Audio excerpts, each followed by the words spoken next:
Hello everyone, আসসালামু আলাইকুম। Welcome back to my channel.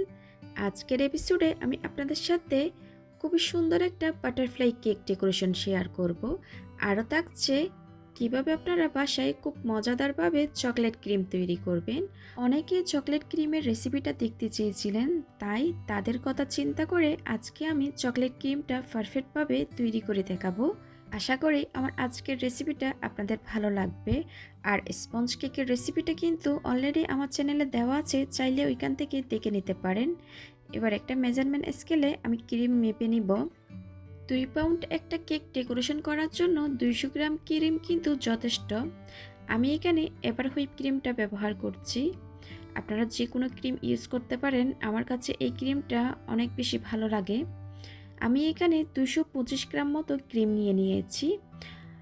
এবার আমি একটা ইলেকট্রিক বিটারের সাহায্যে মিডিয়াম স্পিডে বিট করে নিচ্ছি 2 থেকে 3 মিনিট। ক্রিমে কিন্তু আমি কোনো ধরনের আইসিং সুগার ব্যবহার করি নাই। অনেকে জিজ্ঞেস করেন আইসিং সুগারের পরিবর্তে চিনি ব্যবহার করতে পারবে কিনা। চিনি ব্যবহার করলে কিন্তু ক্রিম থেকে পানি ছাড়ে, অনেক সময় ক্রিমটা নরম হয়ে যায়। আমি কিন্তু সব সময় আইসিং সুগারটা ব্যবহার করি। মিডিয়াম স্পিডে 2 থেকে 3 মিনিট বিট করার পর এবার হাই স্পিডে আমি আরও 3-4 মিনিট বিট করে নিব। দেখতেই পাচ্ছেন ক্রিমটা কিন্তু অনেকটা ঘন হয়ে এসেছে। এবার এখান থেকে কিছুটা ক্রিম আমি সরিয়ে রাখবো, উপরের ডেকোরেশন করার জন্য আমি সরিয়ে রেখেছি। এবার ভিতরের লেয়ারটা আমি চকলেট ক্রিম দিব, তার জন্য আমি এখানে চকলেট গানাশ নিয়ে নিচ্ছি।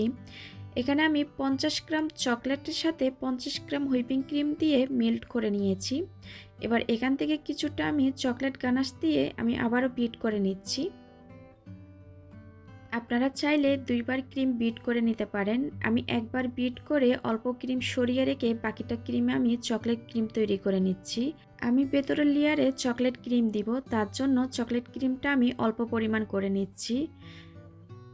10 থেকে 15 সেকেন্ড বিট করার পর এবার একটা স্প্যাচুলার সাহায্যে আমি চারিপাশে ক্রিমটা মাঝখানে এনে দিয়ে আবারও 1 মিনিট মতো বিট করে নিচ্ছি। 1 মিনিট মতো বিট করার পর এবার বিটারটা অফ করে আমি সরিয়ে নিচ্ছি। এরই মধ্যে আমার চকলেট ক্রিমটা কিন্তু তৈরি হয়ে গেছে। কীরকম হয়েছে আমি একটু স্প্যাচুলার সাহায্যে আপনাদেরকে দেখিয়ে দিচ্ছি। কতটা স্টিফ হয়েছে দেখে কিন্তু বুঝতে পারছেন। এবার কেক ডেকোরেশন করে নিব এই চকলেট ক্রিম দিয়ে।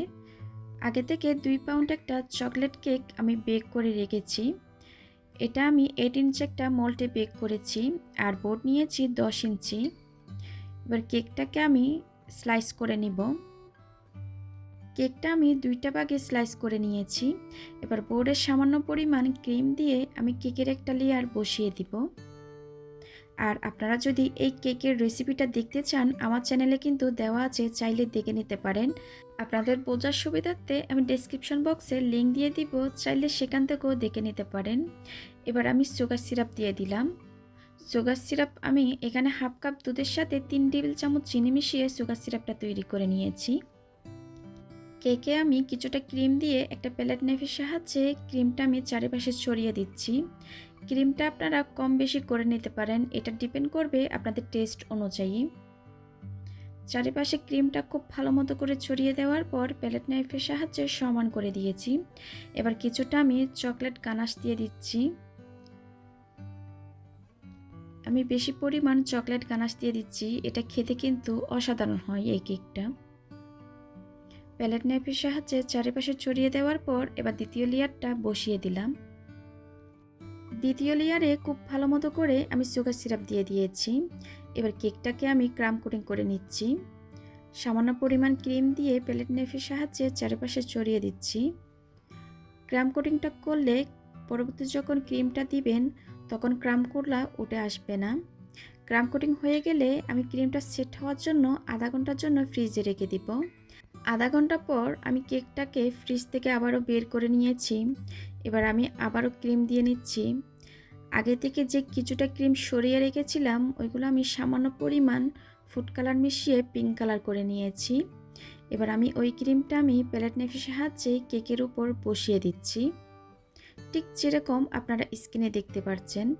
সাইডের অংশ যখন খুব ভালো মতো করে ক্রিমটা দিয়ে নেওয়া হয়ে যাবে, আমি উপরেও ক্রিম দিয়ে নিব। খুব ভালোভাবে ক্রিমটা দিয়ে নেওয়া হয়ে গেলে একটা স্ক্রাবারের সাহায্যে কেকটাকে স্মুথ করে নিচ্ছি।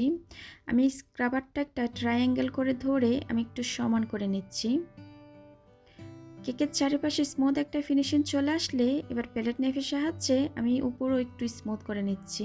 উপরে স্মুথ ফিনিশিংটা চলে আসলে এবার স্ক্রাবারের সাহায্যে আমি কেকে একটা ডিজাইন করে নিচ্ছি, একটা জিগজ্যাগ একটা ডিজাইন।